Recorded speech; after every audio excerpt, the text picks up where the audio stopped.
Good morning, everyone. I am Renata Maron, and on behalf of Fundecitrus, I welcome and thank you, all of you connected to our YouTube channel, for joining us for the announcement of our 7th Crop Forecast Survey, the PES.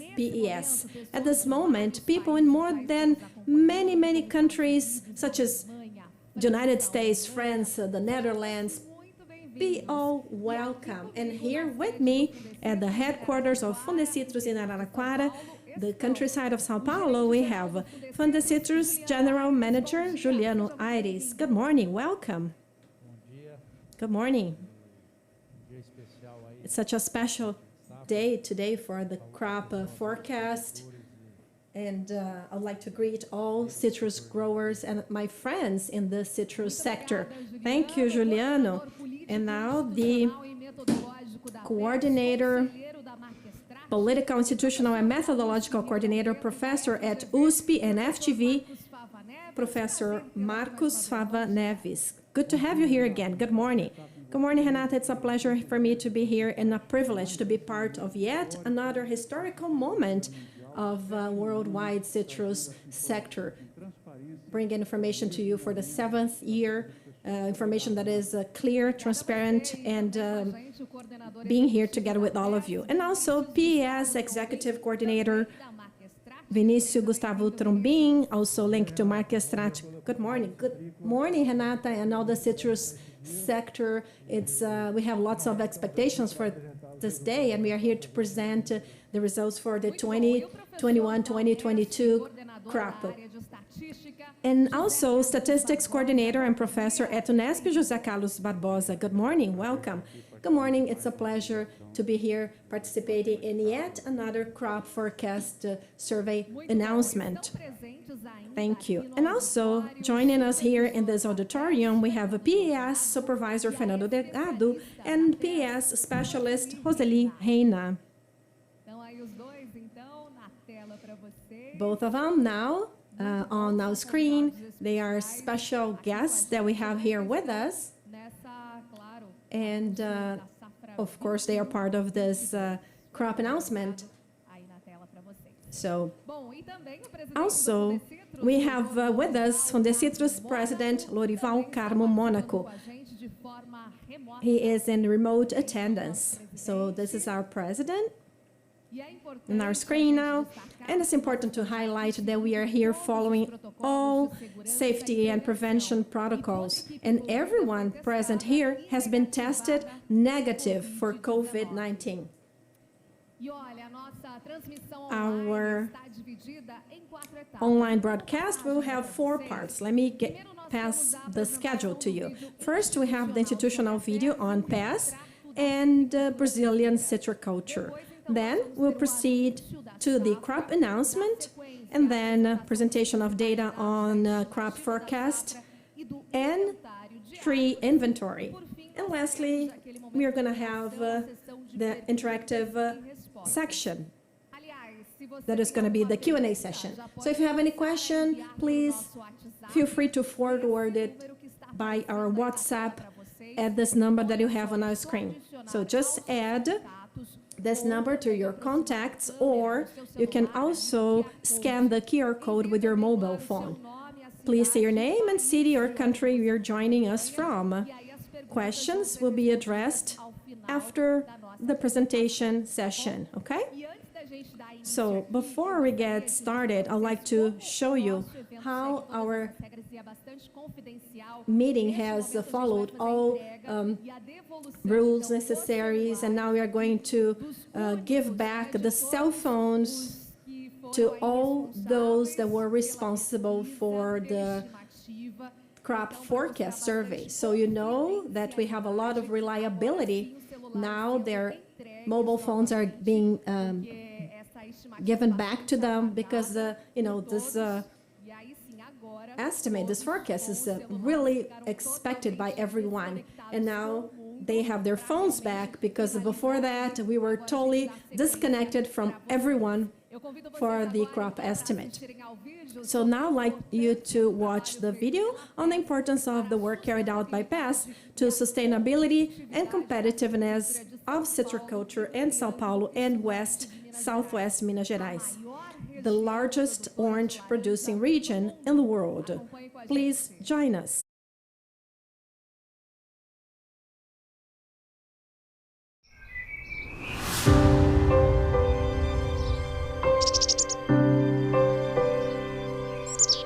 Today's citriculture is aimed at the future. The future of people. The future of natural resources. The future of the planet.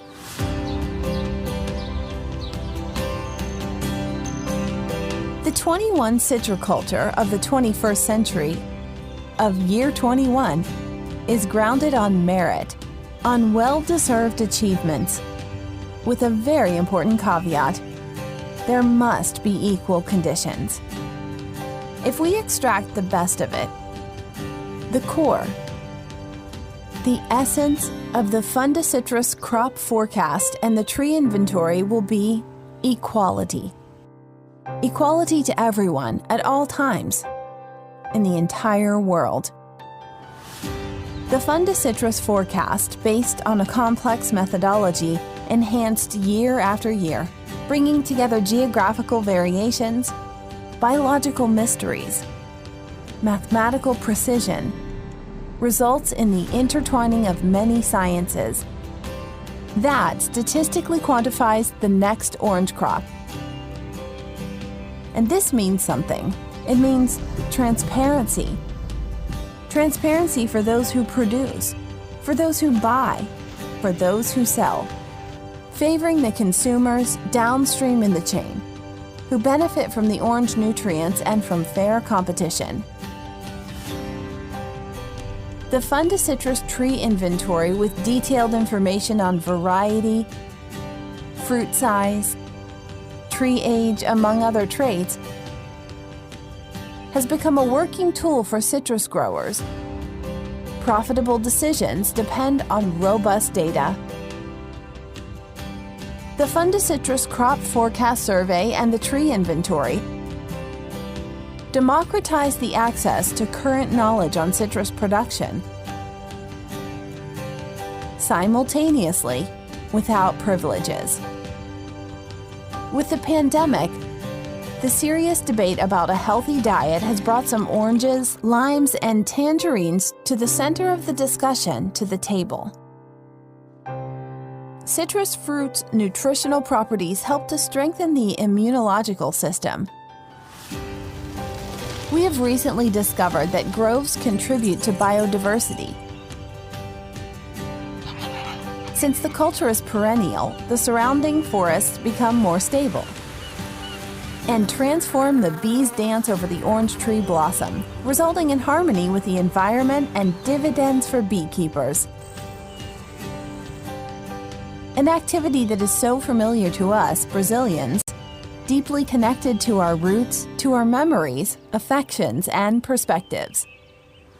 An activity that generates and shares so much wealth, economic, social, environmental, cultural wealth that touches people who sip our juice around the world. This activity deserves, yes, let us start and end with merit. It deserves a survey of this magnitude. The Fundicitrus Crop Forecast Survey has changed citriculture. It connected the sector to the era of data.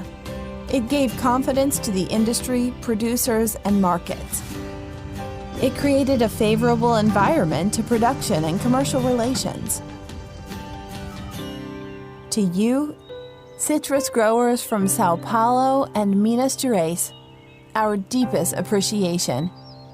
Thank you for opening the gates to Fundicitrus. Fundicitrus worked with tremendous responsibility, strictly following all WHO recommendations for COVID-19 prevention, to operate as a compliance mechanism of the citrus sector in the world. And so we carry on, with the crop season fulfilling its cycles, heaven, we hope, answering our prayers, loaded ships sailing across the oceans, and we, complying with the rules, fulfilling the cycle of life.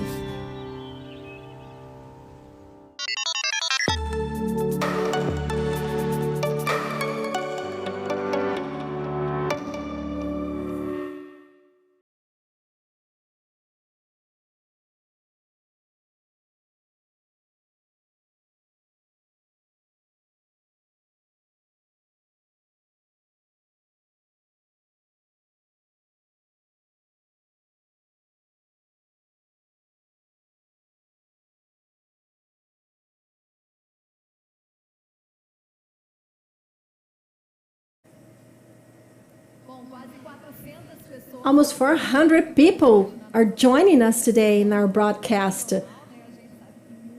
That's Brazil, and we know that many people are watching us abroad as well. So look at some announcements. Rodrigo Nicolau says, this is the most expected time of worldwide citriculture. For sure, Rodrigo, it's the time for us to show the overview of citriculture in Brazil, as we saw in the video. Plus, it's really sustainable. Fernando is here with us, and he says, good morning. We are here all watching with you. Nivea Bassi says, good morning. I am here. I work in agribusiness. Congratulations on the work carried out. Congratulations from the citrus.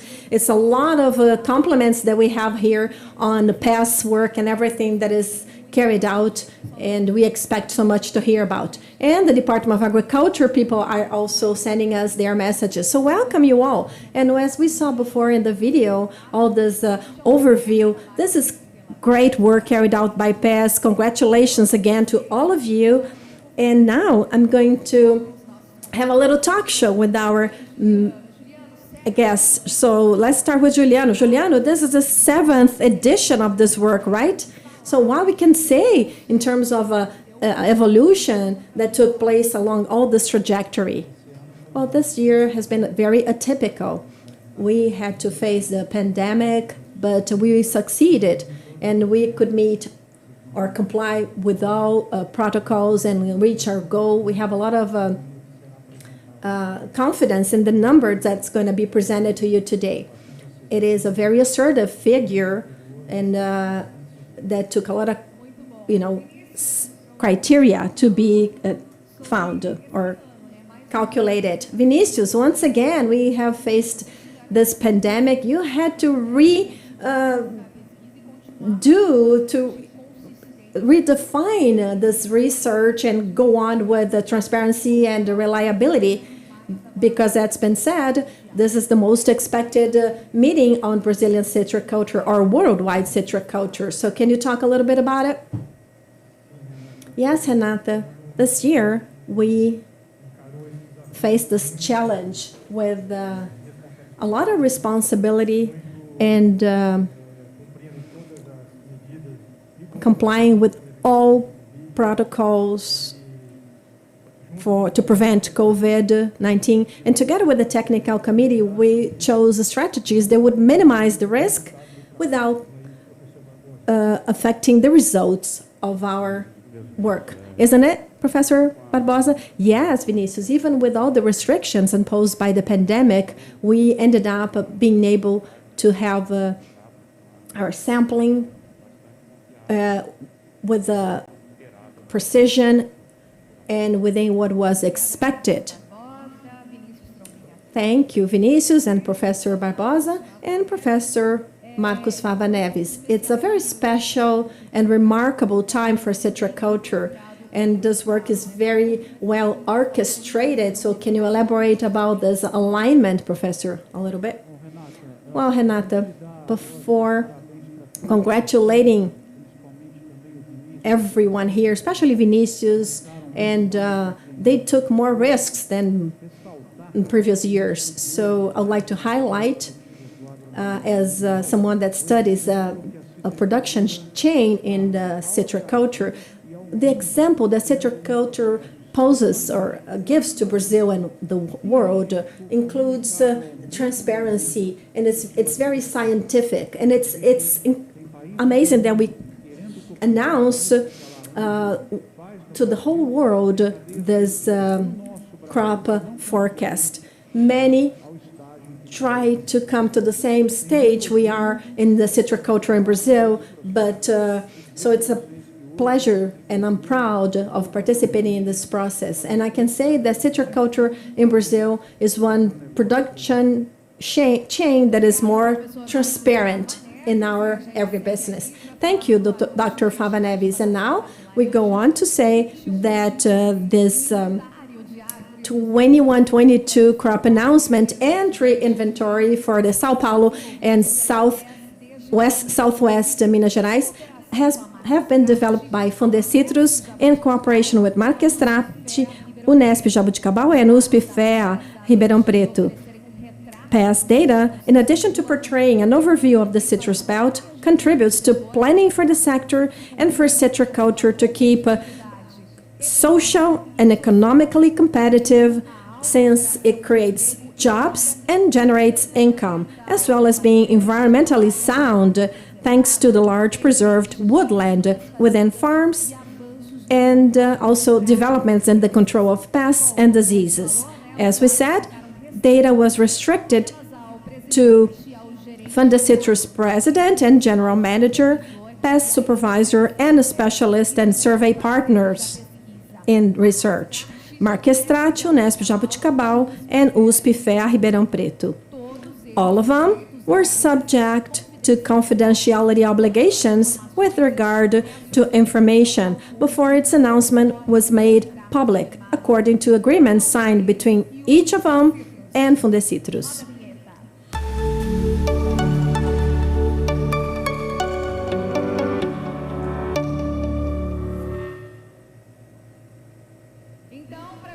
So let's see our numbers.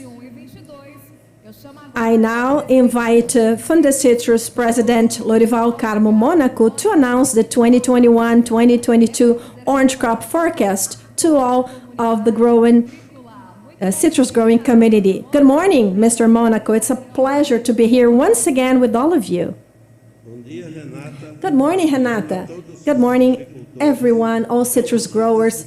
It is an honor, as a citrus grower myself, to announce the result of the work carried out by PES.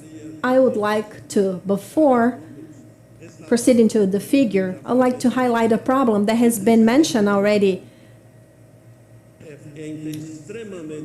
It's extremely interesting, the care that was taken during this pandemic time, and we were able, with all safety, to preserve our work and the transparency of information.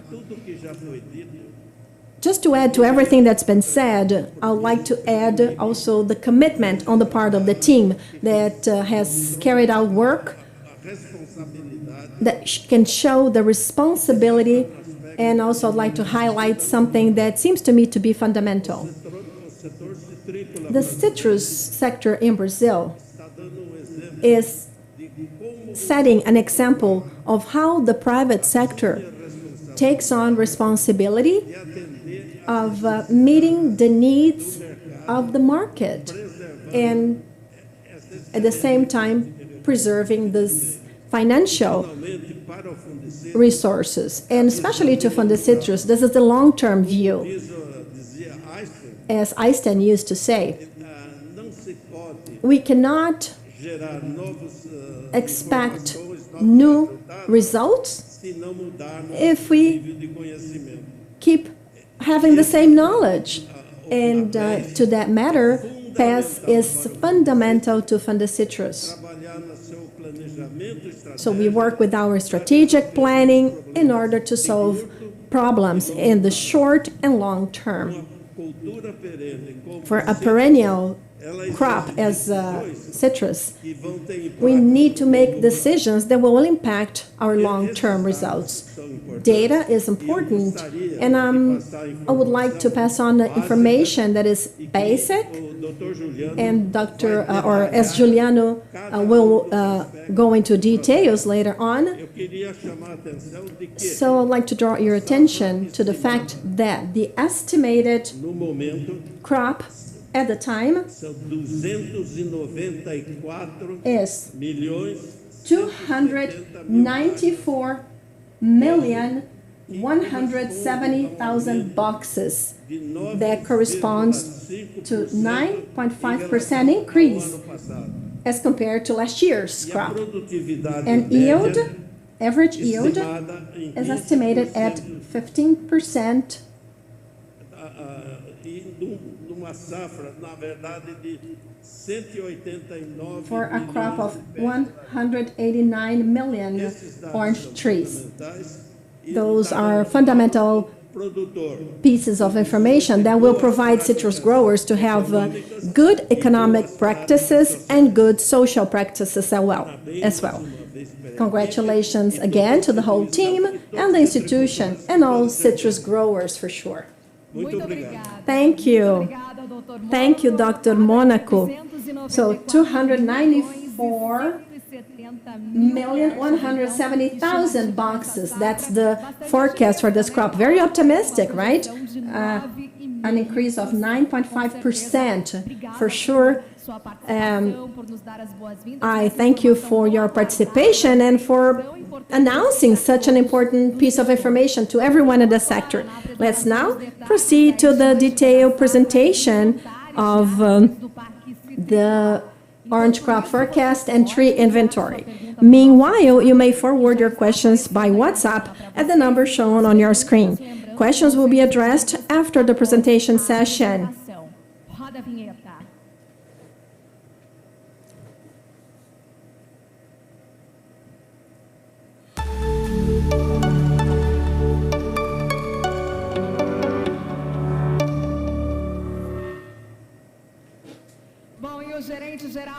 Citrus General Manager Juliano Aires is already in place and ready to bring us all the detailed information. Juliano, good morning once again. I'm here very optimistic and happy with this result, this forecast of growth of 9.5%. Was this something that was expected by the sector?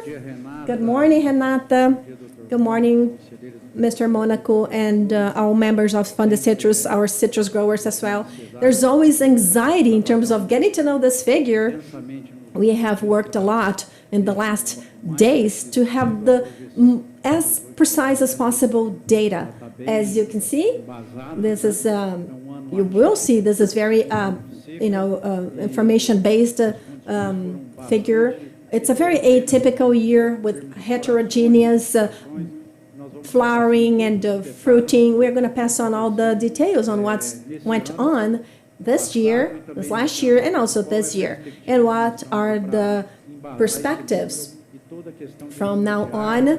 And we'll also talk about number of trees and plantings, eradications, and all that.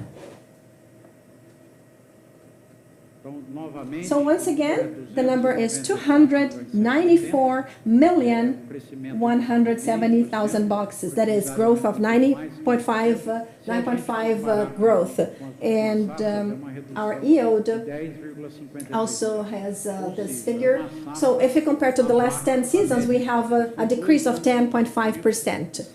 So we have 2 years in a row with the figure below historical average because of adverse climate. Here you can see that we have had in 2019 a very small crop, almost 390 million. This year we have had intense fruit drop and small fruits, and our next crop is also has also a trend of growth, but not as remarkable if we consider that the previous year was one of a small crop. So something that is really important for us to address is why our orange production why does it rely so much on climate conditions? It's important for us to see that because 70% of groves are rain-fed. Only 30% of the areas are irrigated, and the climate has a very important role in the orange crop. here, just for us to remind ourselves where the Sao Paulo and West Southwest Minas Gerais citrus belt is located. Here we have the drier and higher temperature areas to the north, and then to the south we have lower temperature and more rain. So this is the climate zoning. So here we have Duarte, Navaré, Itapetininga in the area that is colder, with a trend of higher altitude and with more water distribution that is favorable to fruit setting and development. Before we move on to talk about this on and off years, this crop alternance, it's important to remind ourselves that the flowering induction in citrus trees have two important questions. One, induction by cold or by deficit in terms of water deficit. That may come in July after the rains, or even with early irrigation.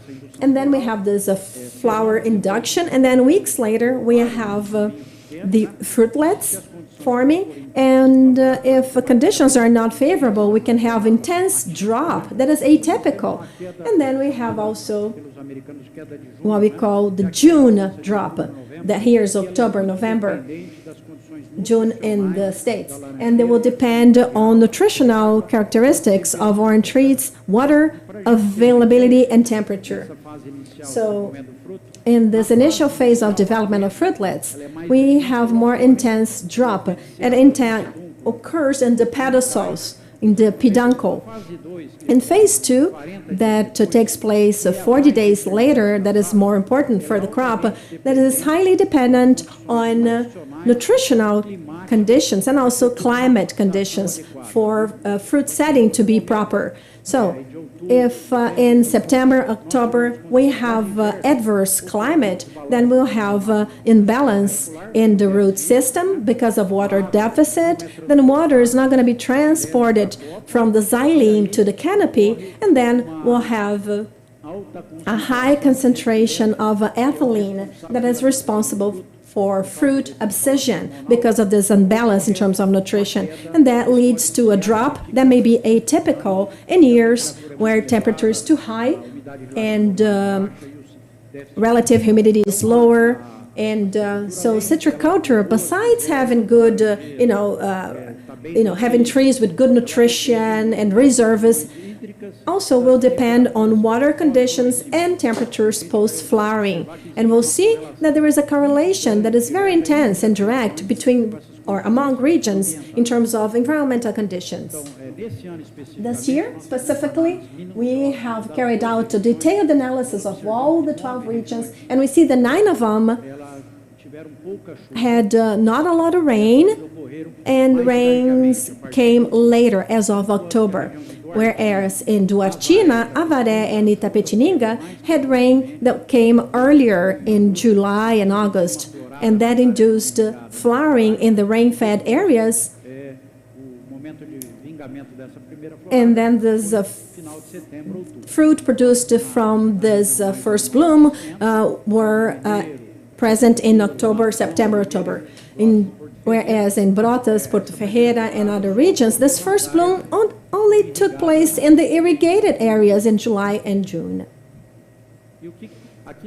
Here we have data of what happened, in fact. You can see that in green, we had this bloom in mid-July after the first rains, and then it came back again later on after the drop of fruitlets. However, early October, temperatures were really high. 8 or 9 days were present with temperatures above 35 degrees and up to 42 degrees. And that's why large part of the regions that had that coinciding with fruit setting ended up having an intense drop. In gray, more to center and north, this bloom only reduced in groves that irrigated in June, July, and then produced bloom coinciding with this fruitlet drop. Groves that were irrigated earlier were not that much affected. As a consequence, after the drop of fruitlets, we had a second bloom in a way to replace production, and then a third and fourth bloom that made up for the low setting in the first and second blooms. We'll see later on that 75% of the crop is based on the first and second bloom, whereas 25% refer to third and fourth bloom. That was a way of offsetting production so that groves could make up for the production. Otherwise, we would have a much smaller crop. What was the remarkable factor for 2021? This crop? Well, 70% of the rains, or rains were 70% of the historical average, and also it was poorly distributed. You see that more to the southwest in terms of, like in Duartina, we had more rainfall, although it was below historical average, but it was well distributed, whereas in the central northern region and northwestern as well, had rains that were more concentrated and in a smaller amount, and that really affected the development and the setting of fruit. In 2021, we had January and February with the good rains, although still below average, but February, it was well below rains, and then March went back to having more rain, but all that impacted the fruit growth phase. That is, our expectation in terms of fruit size for this crop due to this distribution of rains. Our expectations was to have a smaller fruit then. So we think that for the winter months, June, July, we are going to have less rain than the historical average, and that is based on SOMAR Meteorology Company that collaborates with us in this work. What we have to see here, as I commented before, is that from September 7th to October 7th, temperature in all the state of Sao Paulo reached levels that were really high, like 39, 40 degrees. With that, we had stress on for orange trees, especially in the canopy. And what happened here? Well, when we have the fruit setting stage, where we have this fruitless, the size of olives, and the tree is undergoing root system stress because of a water deficit and the high temperature, that will trigger the production of abscisic acid, and that cannot be transported to the aerial part. This flow of water and nutrients will be interrupted so they won't reach the canopy of the tree. So when we have rains or we have irrigation in a grove, then days later we have a strong imbalance, and then the growth of the increase in ethylene that is responsible for the abscission of the fruitlet.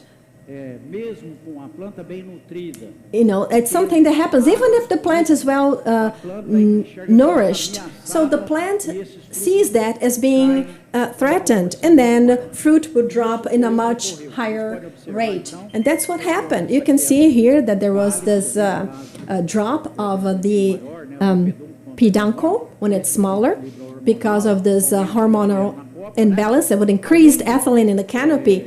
And besides the fruitlets that will drop, also mature leaves have intense drop.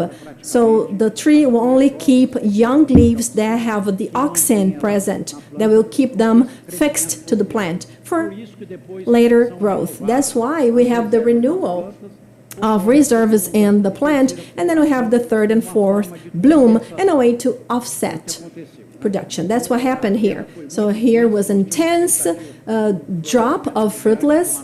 It was a beautiful bloom or flowering, but because of this adverse condition in September, October, we had this drastic drop of fruitless that affected the first bloom especially.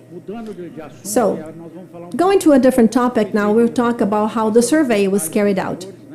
So here we have details of all the process. It's nice highlighting that this year we carried out the survey a little later, 2 weeks later in fact, because of the pandemic, later than usual.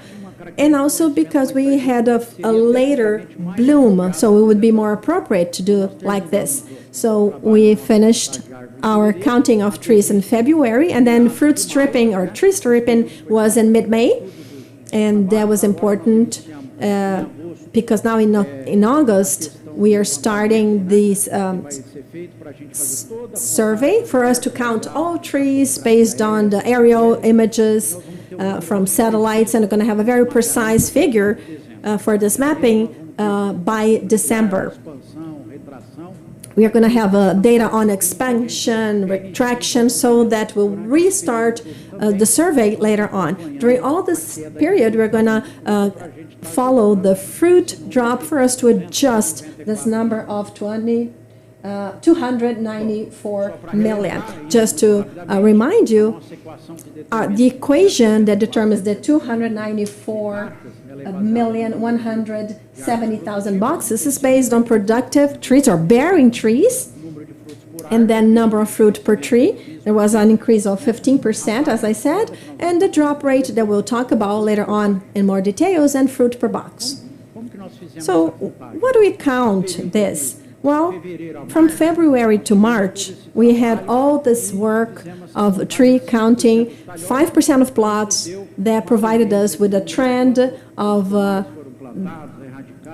what groves have been planted or eradicated for bearing and non-bearing trees. To our surprise, differently from other previous 2 years, this year there was a reduction that was really drastic in the number of trees, especially adult trees, 4.12%. That is, the number that was 174 million orange trees 3 years ago went down, or 2020, went down to 166 million. That is 8 million trees less due to the reduction in yield and plant health problems and mortality that we'll talk about later on. And the total trees then went down to 189 million trees.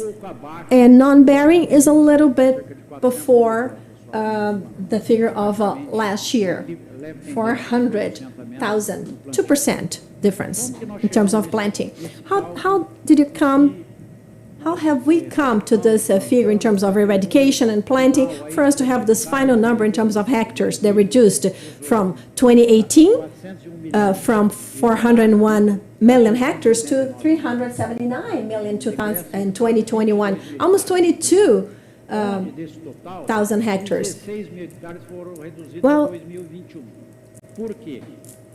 if we look at previous years, the eradication rate was of 18 here in 2019, 14 in 2020, it was a super crop, and then in 2021, this number has reduced drastically due to the eradication of trees by drought, diseases, and also because of expansion kept the same.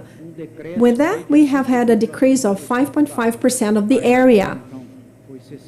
So 61,000 hectares was eradicated, and then here eradicated and renewed 17,000, and here area included for planting and abandoned area.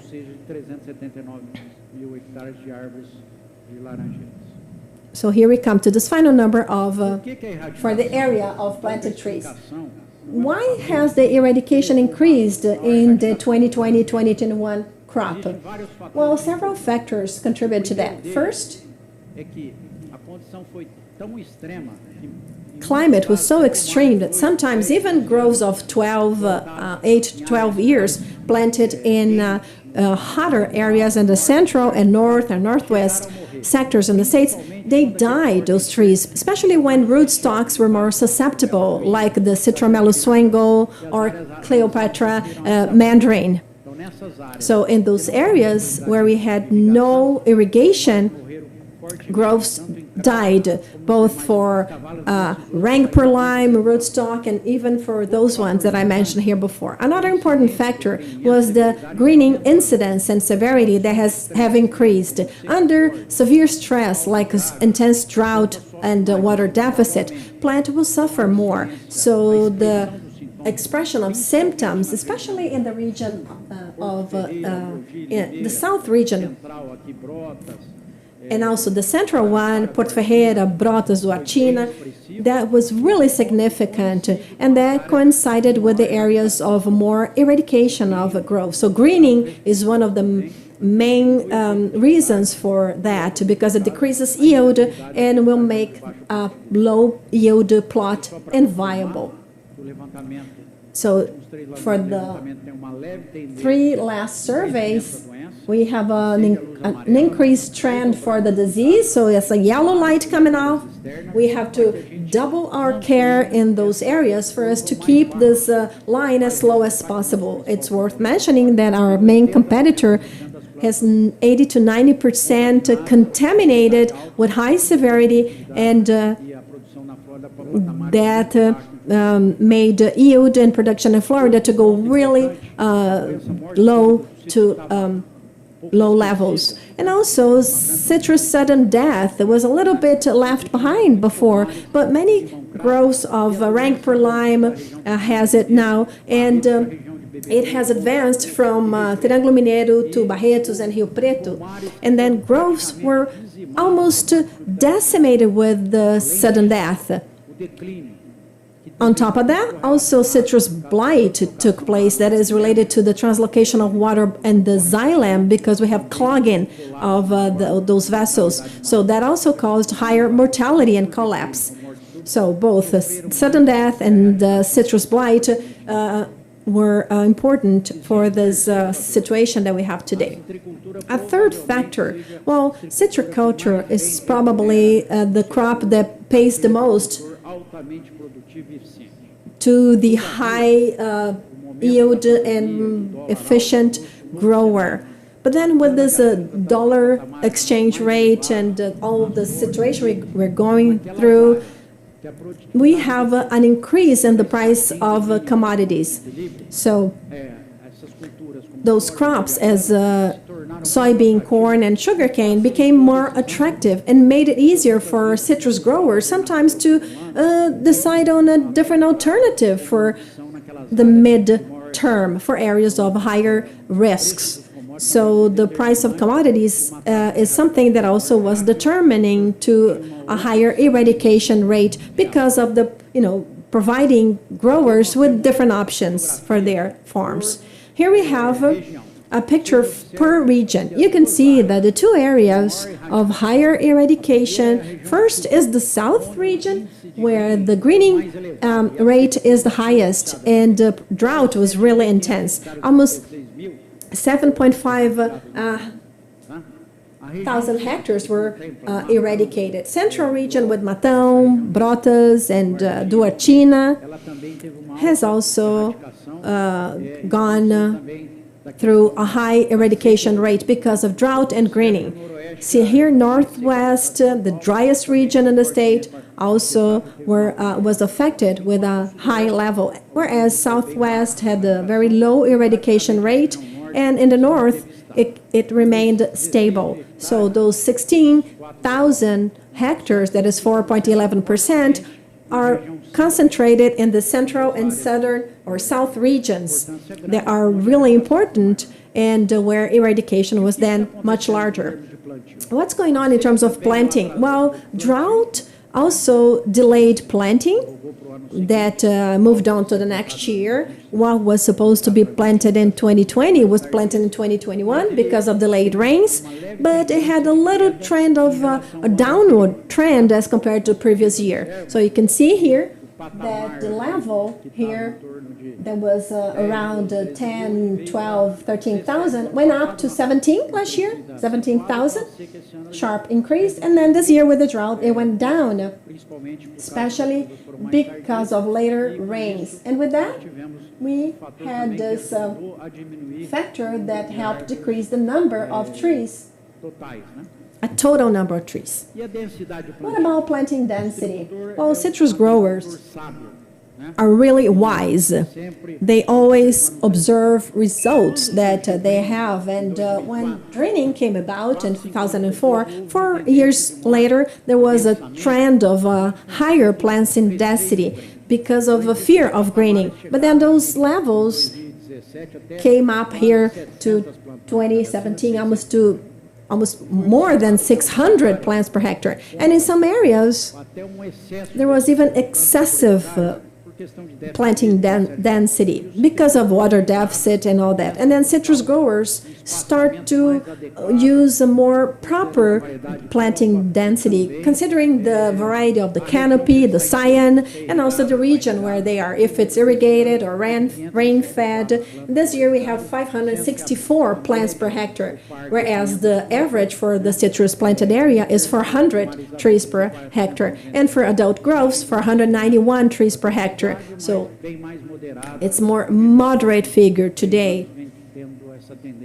For the last 3 years, we have had this downward trend then in density of growth.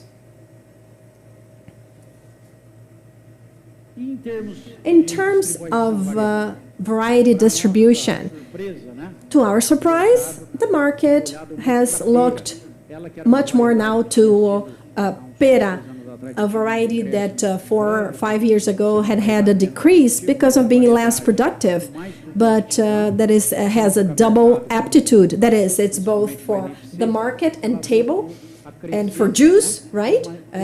Table and juice, especially NFC. And this is an interesting trend that we can see because what is highlighted here is Pera Rio.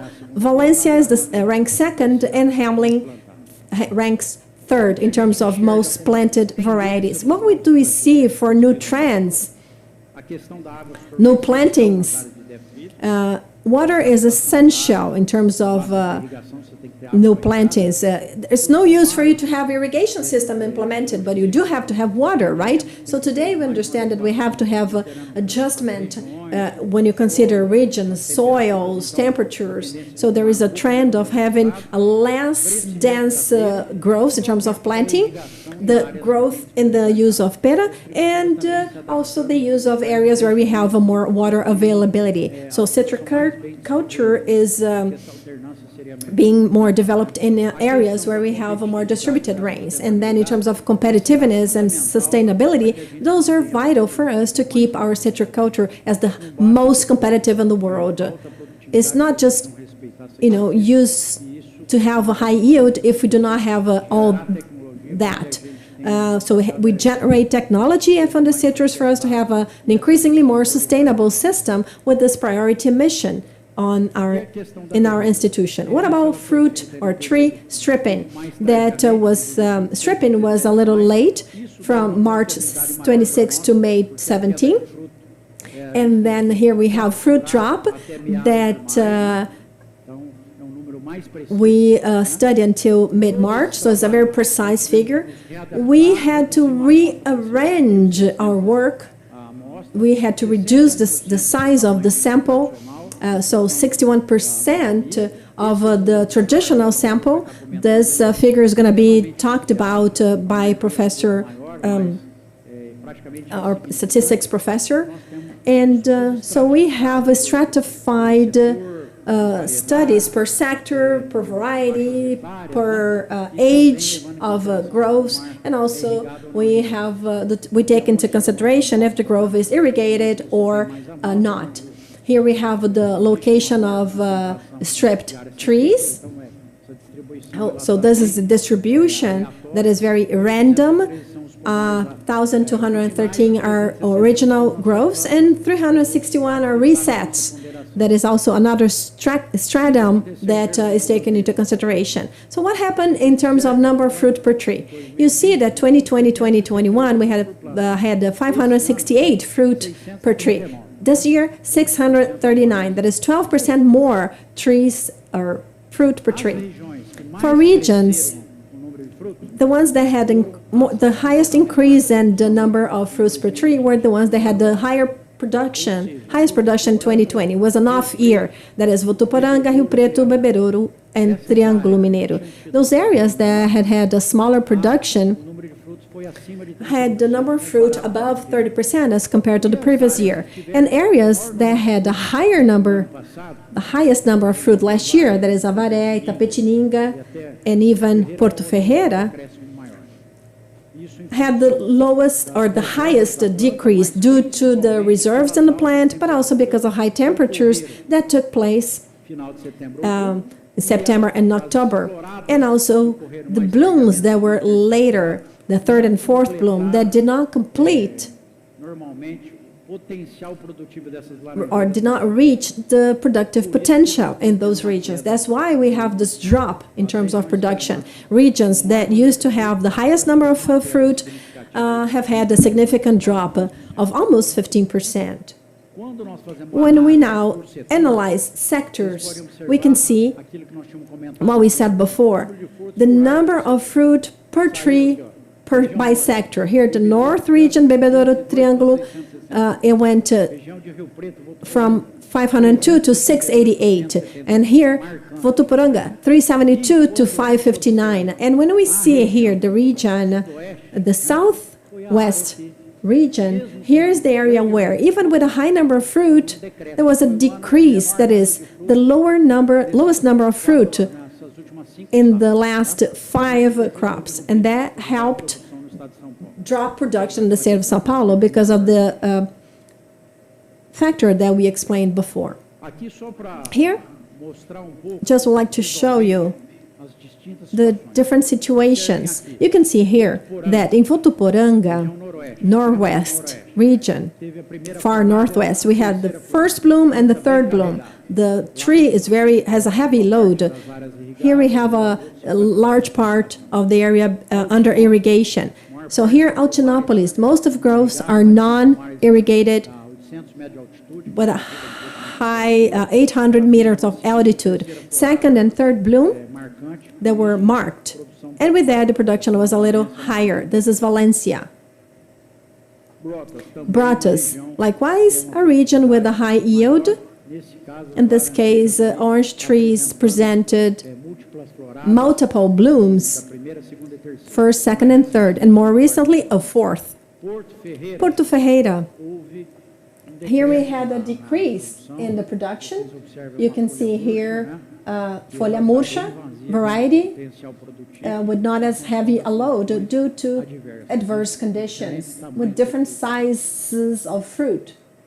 Itapetininga, Avaré region, one of the most productive regions in the world, in the state, So it's a good number of fruit, but below potential for those orange trees. Here, a summary of what happens in terms of fruit per tree for the main varieties. So here we can see that this year, it's the year of Valencia and Valencia Folha Murcha, a high crop, almost 700 fruit per tree. And then Hamlin, Weston, and Rubit went back to having a high production.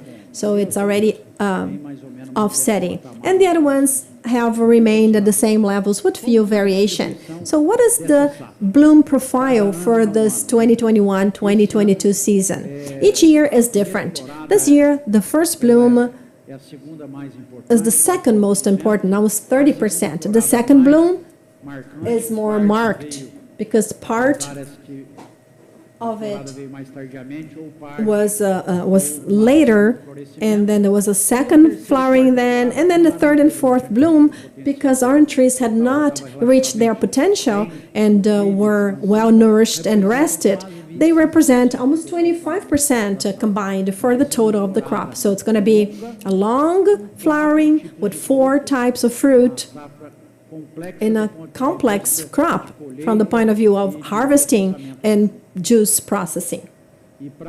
And to make things even more complicated, we have here all the regions and sectors. So you see that each sector is a different world.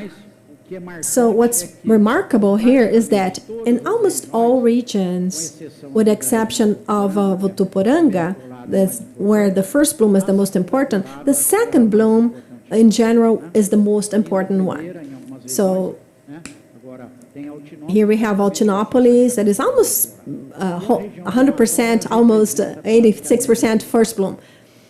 And this region here is more or less the representation of the average for the state.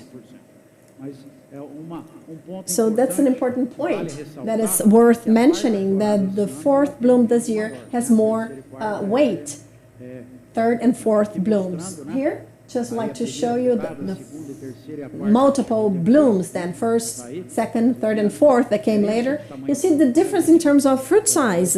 When we have our, estimate, we use an average for all varieties, for all blooms, right? And here I'd like to show you that the third and fourth blooms represent 24-25%, and they have fruitlets of the fourth and fifth bloom, being dropped. We use a fruit setting of 25% for those fruitlets. Here you can see that, the fourth bloom, and this total number is then distributed by bloom. First, 86 million, second, 136 million, and the other one's the difference, 58 plus 12 million boxes.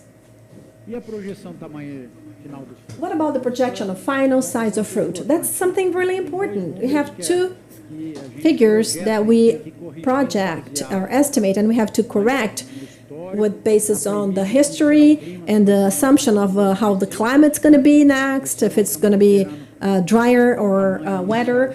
This year we are considering a small size at first and less rain, below average, historical average. And May, April showed to be already below historical average. Final fruit size estimation. We have 4 items here. Fruit per tree at stripping, fruit weight at stripping, that this year is closed in late April, early May, and then accumulated rainfall from May to July. That is vital. May didn't have a lot of rain. June, July also is we expect to have low rain, and then the sum of first and second bloom in terms of number of fruit that will impact the final fruit weight. And even if we consider a number of fruit that is relatively higher than that of last year, we are considering a small weight. The equation made us come to the average of varieties by considering the fourth bloom. 30% of irrigated groves will probably have a size of fruit that is small in this crop. Here, average weight projected by variety. The early varieties are coming down. Hamlin and Westing almost 10%, Americana and the others 2%, and then the other ones with a slight trend of growth because they're going to have more time to develop and they have a lot of a third and fourth bloom production.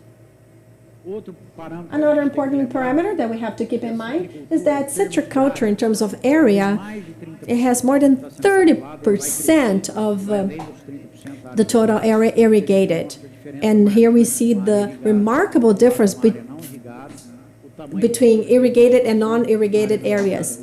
It's different situation for both cases. So when you are in a rain-fed area, you say, oh, my fruit is too small, and the 30% here maybe represent more in terms of the crop. So it might be an important impact in the average in general. The irrigated groves offset the rain-fed ones. So today we have more than 30% of total area in this situation. Here an example of 2 early varieties.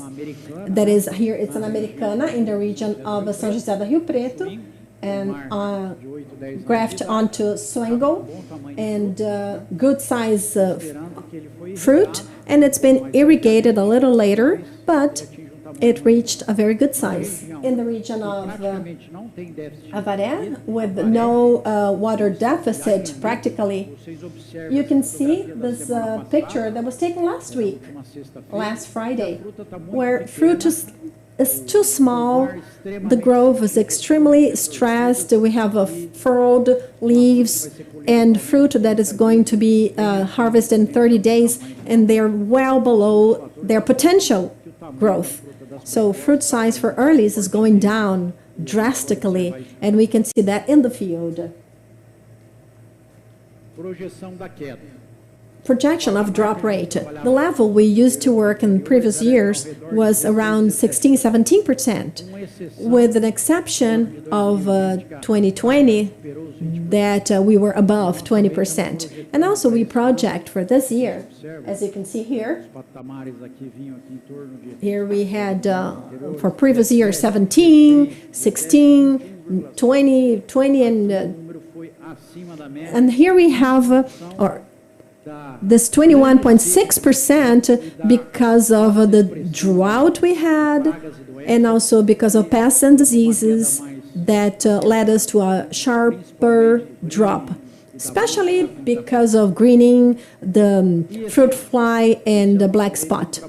What about this year? Well, this year also we have a projection for a high drop rate because we have multiple blooms with a scenario of a low rainfall, 70% of a historical average, and several problems in terms of diseases with a trend of increasing or being at least remaining stable. So this is a recent picture last week with a high fruit drop caused by fruit borer. And in this drier climate, it's even more difficult to control fruit borer with the multiple spray-ins for greening control. Also, it gets more complicated. Greening severity and incidence have increased. As you can see here, you see the fruit drop, the 21% of fruit affected, we have severity of greening with the reduced fruit size and reduced yield as a consequence. A disease that in the last years has moved ranked from 4th to 3rd is leprosis. It's transmitted by a virus that is transmitted by a mite, and then it causes intense fruit drop and affects the production of the following year. Under drought conditions and low relative humidity, the population of mites increase and it's harder to control. Another important point is the peel cracking. Fruit will grow slowly, but then in February, March, or April, that is the time of fruit filling, if there is an interruption of growth, like it took place in March and April, then when we have the rehydration of the plant and the fruit because of imbalance in terms of nutrition, lack of calcium, potassium, we have a increased fruit drop because of peel cracking. And last year we have a higher intensity of fruit peel cracking, and we think that this year is also going to be the case because of the Indian summer that we have. What about yield? What's going on in terms of yield per hectare in the state of São Paulo? In the last years, and also we'll talk about a future trend. Even with though weather problems, with greening present, and all plant health adversities, we see that there is a variation, but our citric culture is increasingly more competitive. 850 boxes per hectare for a year of extreme drought. It is good yield if you consider the situation we have in terms of water restriction and high temperatures. So this trend is remains and shows that citrus growers that are in this business, they're increasingly more efficient. Eradication of growths because of diseases also explain why this yield is increased because the lowest yield growths were the ones that were eliminated. So you can compare for a contrast to previous years. Last year, North, Northwest regions with low yield, and this year, higher yield. In the Southwest region, where we had the highest productivity here, there was a little drop due to climate conditions in 2021. So in 2020, yield is more or less next to, similar for the 5 sectors, whereas that is 2021. He corrects himself. In 2020, we had sharp differences because of the on and off bearing year and because of grain. What about year per sector if we compare? More North and Northwest were the regions where it increased the most, and then followed by Central and the South. And the Southwest had a decrease in yield of 12%. So this is yield, and that confirms the information that I passed on before. In terms of varieties, here we can see that the variety that increased in terms of production, most of all, is Valencia, 25%, whereas the other ones have a little variation of 5 to 10%. On average, we had an increase in 15% of yield.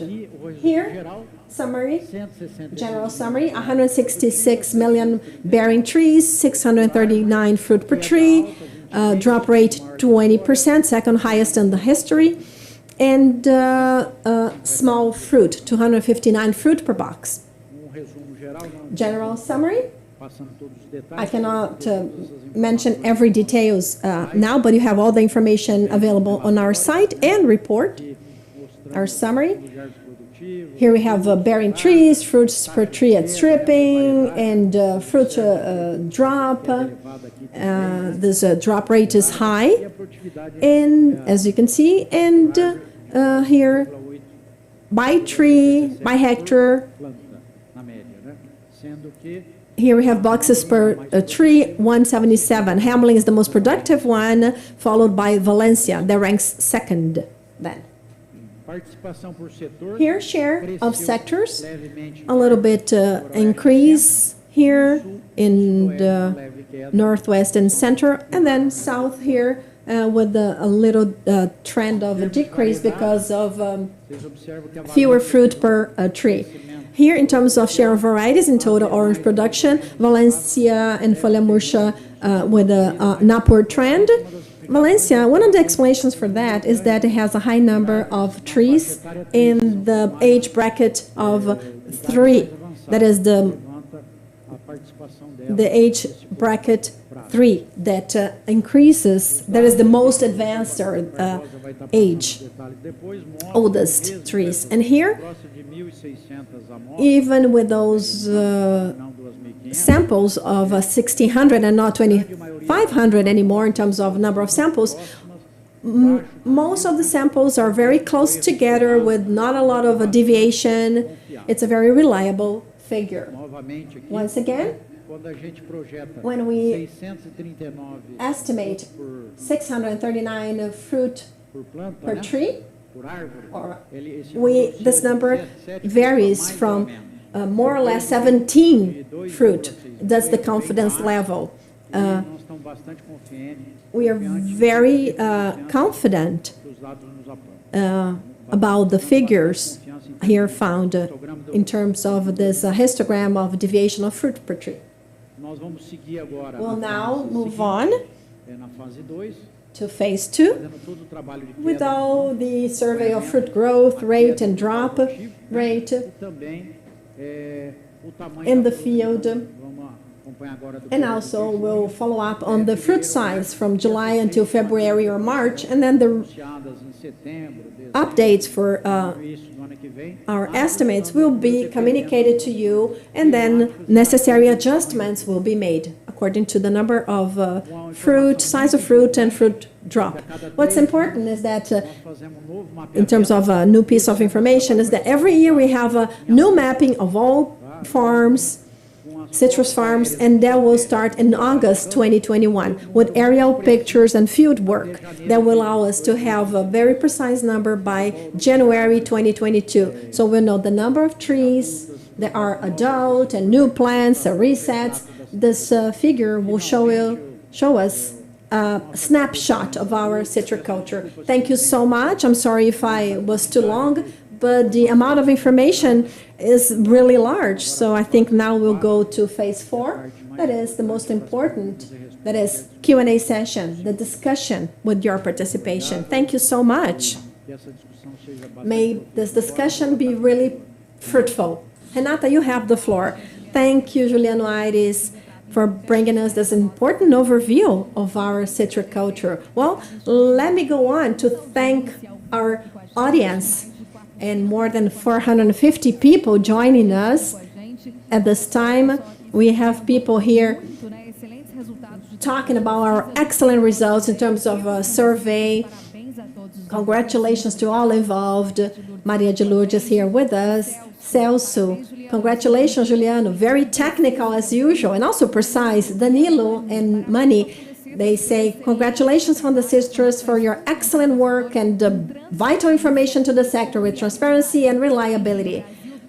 The whole Brazil and the whole world also are with us. And I'll mention some countries that are with us. More than 26 countries here live with us. Thank you so much for the audience. United States, Germany, France, the Netherlands, Portugal, Angola, Austria. In a while, I'll read the list of all countries with us.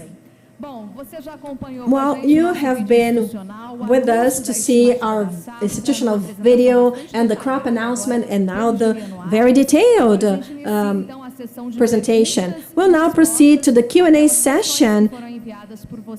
We'll address the questions that have been sent by you during our broadcast. You sent questions by WhatsApp. Before that, let me thank you again, all of you with us here in the whole world, you that are interested in Brazilian citriculture.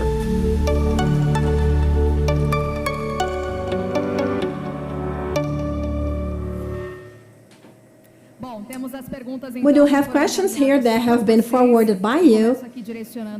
So now it's a question to Professor Barbosa.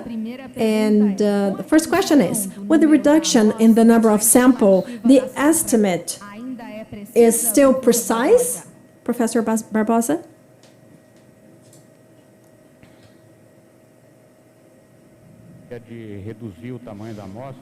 So we had to reduce the size sample because of the pandemic, because of restrictions imposed by the pandemic. In terms of estimate, every time we reduce the sample size, we increase the error margin. So we may reduce, but we cannot reduce too much. Otherwise, the margin of error increases and we lose reliability. So what we do is we resize the sample for a precision that we believe to be reliable. Usually, we were working with a precision of 2% of error in the estimate of fruit per tree. This 2% of error made us have 22 samples, and then we decided to use a 3% margin of error, and that made us use 1,500 samples. This resizing depends on the variance of a number of fruit per tree. So for us to have this sizing, we use an average variance for the last crops. And we have a distribution accordingly for samples, according to stratified sampling, so that we have a certain reliability that the error that we'll estimate will not going to be beyond 3%. Perfect. This year, we worked with 1,560 samples, and the variance was a little below that of other years.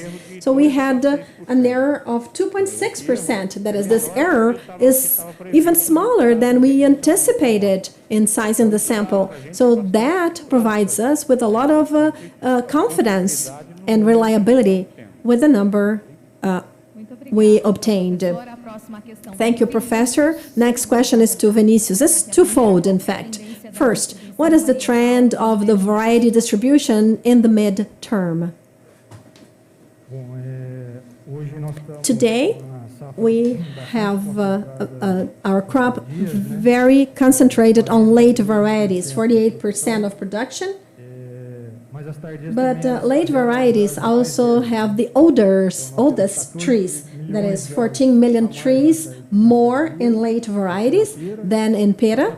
Only pera, for pera, we see a growth in terms of planting. So in a short term, you're going to have a more balance between the production of pera and late varieties than we have today. Today we have around 30% of pera in production and 50% of late varieties. But pera should increase a little bit in the future and have more balance, whereas late varieties of older ages will start to fade out, and then pera will reach a more bearing age. Okay, so how is going to be the new mapping, Vinicius? Well, the new mapping, we have already started. We have aerial images being collected, and for the whole citrus belt, Airbus, our partner, has collected very high resolution images. Roseli Reina, our supervisor and a specialist, she is preparing all bases for us to carry out this next mapping. Fernando has already started also hiring of agents to go to the field. We have started the recruiting of such agents, and work's going to be fully carried out in the field. Based on satellite images, we'll then see the farm identified, and then on the farm, we're going to collect data again. So we're going to renew data on irrigation, varieties, age, 100% of farms and 100% of plots on the farms will be visited for data to be collected in the place for us to have a new tree inventory in 2022 that is totally renewed and updated. It's good for us to know of that technology and how everything is going to be updated by means of images. That's going to bring even more precision to data, to this survey that is so detailed and carried out by you. Professor Marcos, now the next question is for you. With this lowest production for 2 consecutive years and the current scenario of the pandemic, what is the trend, as you see it, of the consumption market for orange juice? Thank you, Renata. How long do I have to answer? An hour? Good. So this is such a question. Thank you for the question. I'm glad I have a summary here of the most relevant points to address, because I thought this market question would come up. So congratulations, Juliano. Brilliant presentation, with the transparency of data to all of us. I'd like to touch upon 5 points here to talk about the market. First is the consumption. Consumption also related to demand. We have good news to that matter. What are the good news? What is the good news? Well, first, pickup of the worldwide consumption. United States, China, the world is going back to growing the consumption of orange juice. Second factor is the presence of COVID in mature markets that again renew the friendship between consumers and orange juice. That also helps us. Third point, it's been a surprise also the use of orange juice, not the nectar one, but juice in emerging markets. That also helps us in Brazil. And connected to that point, the fourth point is the surprise that the domestic market, even undergoing this crisis that we are going through, and I hope that gets better in the second half of the year, that has contributed a lot in terms of the efforts of our companies in the domestic market, including regularity, because the product is the same, and we have a beautiful bottles and labels. You that go to supermarkets, you can see that how our domestic market market has contributed.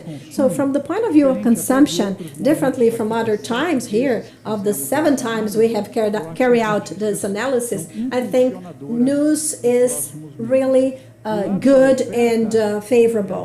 In terms of supply, it's also interesting because Florida has gone through a very poor situation, 51 million boxes. And you see here that we have 2 years in a row of a production that is below expected. This year, a little bit higher, but if we had regular or climate, our crop would be much better.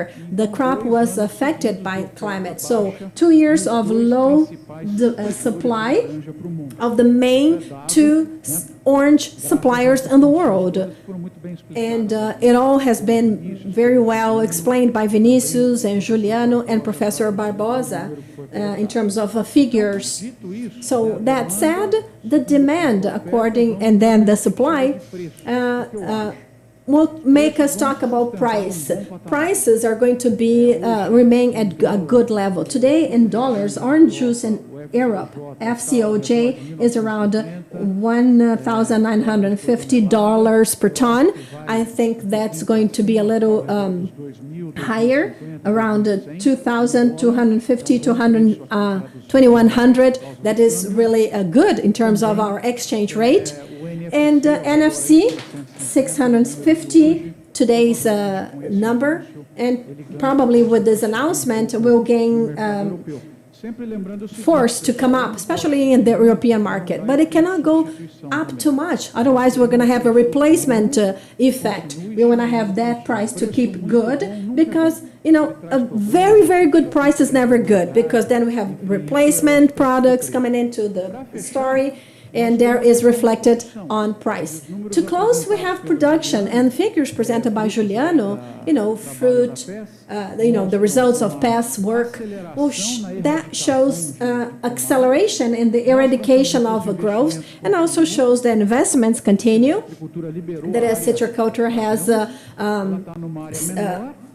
released areas for grains, so costs are higher, but it's a show to see a sector that had 400 boxes per hectare moving to 800 boxes per hectare. I don't know if there of any other sector that in such a short time has doubled average yield like we did. So Renata, to conclude, I have no question that we are one of the best business in the Brazilian society. If it's not the best, because we use 380,000 hectares only, and it's sustainable because in those hectares, according to Fundecitrus survey together with Embrapa, has showed how much we have in terms of preserved area. We have 600 hectares, 200 hectares on farms. We have a sustainability also considered. So those are benchmarks, they're models to the rest of Brazil. And if you think of using only 380,000 hectares, we can bring in 10 billion reais to Brazil. I have no question in saying that this is one of the best businesses, if it's not the best, for our Brazilian society. There's no other sector where Brazil has 30% of production worldwide, 50% of exports, 50% juice, 30% orange, and almost 80% of the world imports comes from Brazil. Soybean has higher share in production and imports, but it's not close to 80%. For soybean, we have an incredible growth of 54% of the worldwide market in Brazil, but in orange juice it's almost 80, right? So it's really hard for you to find income per area, export per area, sustainably per area, like in Brazil citriculture. So congratulations to all our citrus growers. They're becoming increasingly more competitive. I know the difficulties you go through, but this is a production chain that is like a show to Brazil. Thank you for your beautiful words, Professor Fava Neves. Thanks for bringing us an overview of the market in terms of consumption, supply, prices, and also showing all this potential in terms of sustainability of citriculture in Brazil. So next questions. Here, question to Juliano. So Juliano, first of all, congratulations once again on your technical presentation. That was very precise. What are the determining factors to this higher eradication, this trend? Should it remain, do you think? Good morning, Renata. I thought you would not ask me a question. I thought I was on vacation here in this discussion panel, but no, this is a question that, well, planting and eradication, they depend on the market scenario and the climate conditions. What we could see is that because of our having two extremely dry years and the worsening of several diseases at the same time, and as Marco said, and I agree with him, there's no crop that is more profitable and sustainable than citrus, but there's also no more complex crop than citrus, right? We have several factors here: pest, disease, climate, variability that affect this crop. And citrus growers, they have to live this 24/7. We have had 2 years of adverse climate after a very high volume crop. Then yield went down in several areas as a result of climate and specific diseases like sudden death, greening, citrus blight, and pests. And if growers do not have high levels of yield above 700 boxes, then we won't be able to do the math to make ends meet. So that requires a lot from our sector. We always have to pursue this yield. So the way I see it in this scenario of perspectives of drought, this eradication rate of 2021 should remain. Diseases are going to be there continuously, and growths that are not within the minimum yield are made unfeasible. They may renew their growths, or they can migrate to our crops, you know. That is good because we'll make our yield come up. But on the other side, for you to survive, you have to have high technology. That is a factor that, in a way, well, citrus growers will have, to renew their farms with more technology, with more potential to produce, with more yield. So that's the game that will bring yield trend to go up in the midterm. Only we have this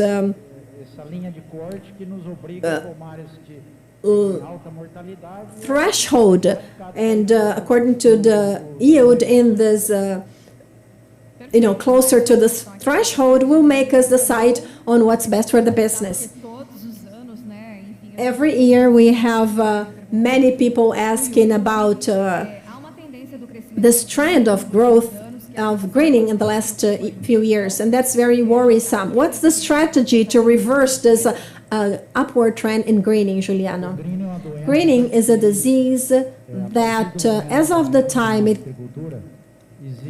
enters our citriculture, well, we have the pre and post greening citriculture. As our Professor José used to say, citriculture is never going to be the same after the detection of greening 2004. José Bové used to say that. Florida had 180 million production to 150 in 15 years. That is something that is undescribable.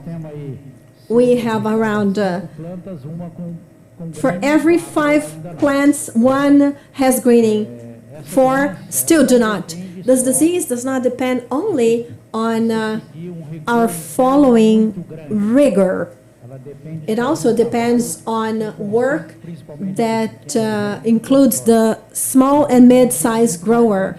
And also there is the effect of climate and temperature on the psyllids and the disease.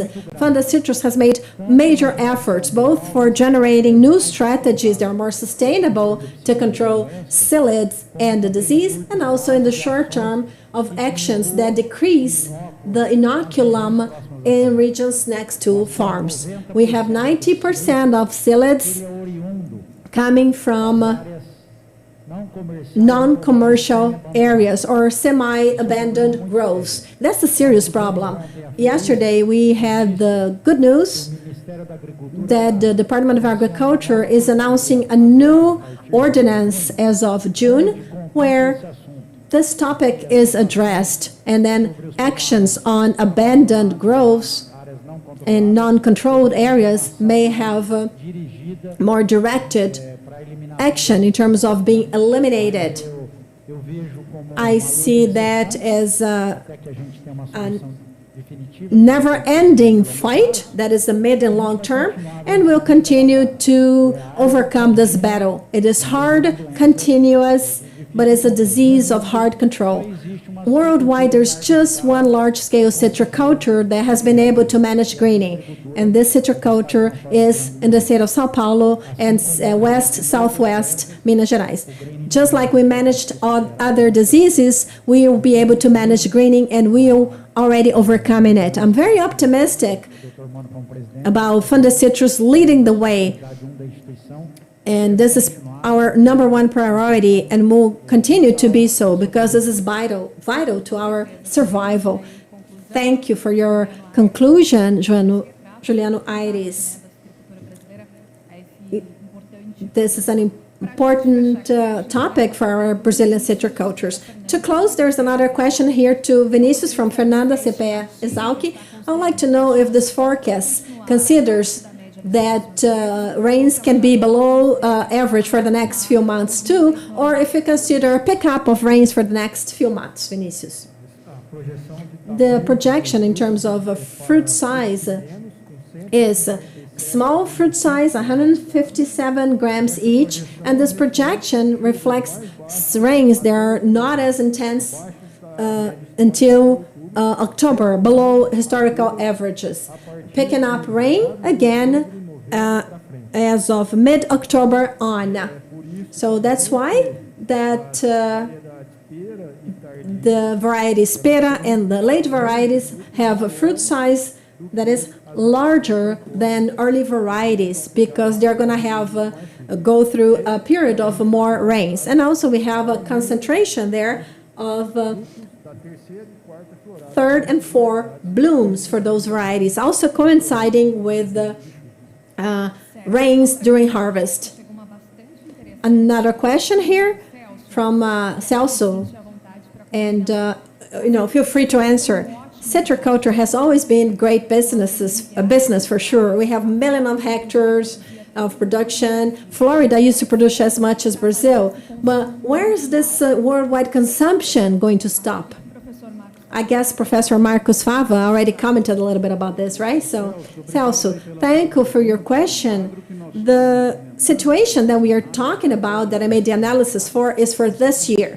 If we consider 20 years, the decrease in consumption is brutal, especially in the United States and the European Union for the largest consumers, that is like Germany. That won't be recovered. This consumption has gone. It's been replaced by flavored water, other drinks. Remember, 20 years ago, we had orange juice and then soda. Today, we go to a supermarket shelf, and you were, surprised to see how many products we have there. So this consumption will not going to be recovered. We pray for the consumption to keep as is today for the next 10, 15 years. That's great if we can do that, because every year represents $2 billion flowing into Brazil, and Brazil consolidates as the main and most important country in citriculture. But forget about this wonderful consumption of orange we had 20 years ago. That's not going to come back. Perfect. Well, questions are, and messages and compliments, are here overflowing. So they're all complimenting you on your work, especially this year. Alexandre says, congratulations on the brilliant work you carry out along so many years with a lot of transparency, reliability, numbers. They're all talking about assertiveness, reliability, and transparency. That is, they are really important in this scenario and you make all that a point. So congratulations. And we'll continue now. Thank you so much for your answers. We have more questions coming up, being forwarded. More than 450 people joined us today in our broadcast through YouTube, more than 28 countries. So all remaining questions will be answered by WhatsApp later on. Now we move towards the end of this broadcast, but would like to say our thank yous before that.